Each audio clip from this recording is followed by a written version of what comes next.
I'm not sure if this is for you, but on this episode, we are going over anxiety, mood swings, distractibility, along with some other things.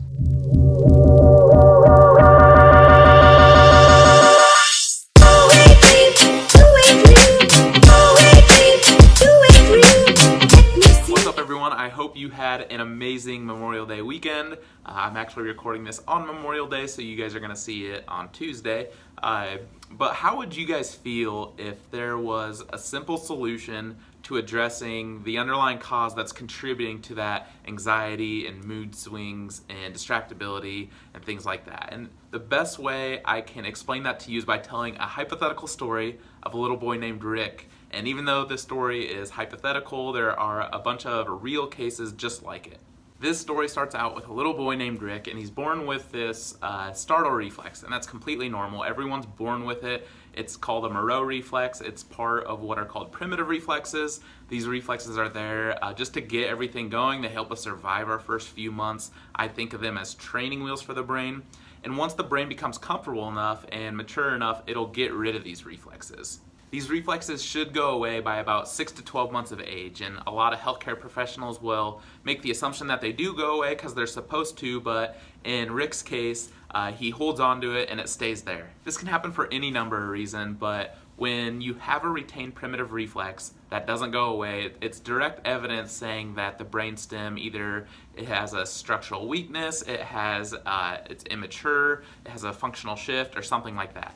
So just to be clear, Rick doesn't have any damage to that area. He just needs to take it to the brain gym, if you will, and strengthen that part of the brainstem in order to get rid of that Moro reflex permanently. Getting rid of primitive reflexes is actually the number one thing you can do to build a strong foundation for your brain and make sure that it can grow and develop properly. So in order for it to do more complex things, in order for it to operate at its highest potential, we need to make sure that those training wheels come off. This Moro reflex is going to cause Rick's kind of fundamental learning equipment to be faulty or inefficient despite having adequate intellectual abilities. This Moro reflex that Rick has is essentially an exaggerated startle response.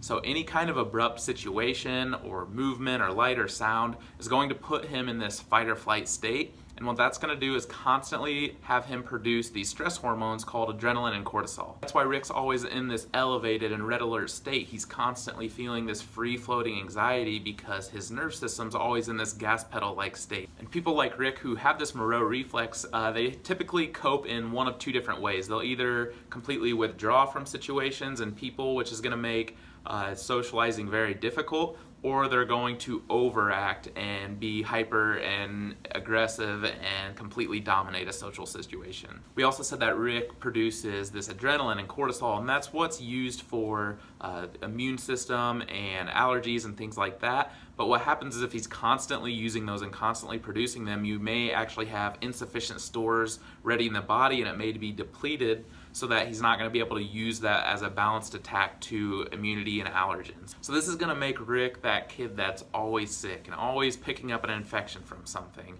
or he may be sensitive to certain medications or have food sensitivities, and this is ultimately going to affect behavior and concentration in the end. This is also going to cause Rick to burn up his blood sugar quicker than other kids, so that's going to ultimately lead to more mood swing issues and fatigue problems.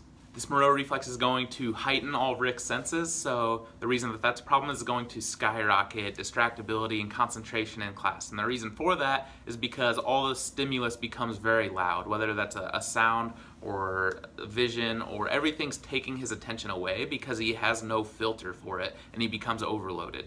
And the way you can actually look to see if they actually have this Moro reflex is you can clap unexpectedly by them, and they'll jump up and their shoulders will go up and their arms will go up, and you may think that that's normal, but it's an exaggerated startle response, and even if they know it's coming, they're still going to do it because it's the Moro reflex and they can't help it. It just reflexively happens. So if this is what your child does to that stimulus of a real loud clap, the two things you're going to want to do is stimulate the weak side of their brainstem, and that's ultimately because that's where primitive reflexes reside, is up here at the brainstem level, and that's what we do at the office, as well as do remediation exercises to get rid of them, and that's what we provide to our patients, or you can look those up on Google as well. So just imagine the benefits of getting rid of something as simple as a reflex that's causing his body and his nerve system to constantly be in a state of overdrive. When this happens, his nerve system can now enter a state of more growth and development and learning instead of always being in this survival, fight, or flight state. So that's going to allow him to concentrate better. It's going to allow him to have less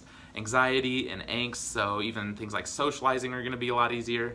So what I've found is that kids that have one primitive reflex, such as the Moro, they typically have multiple. They might have 2, 3, 4, 5.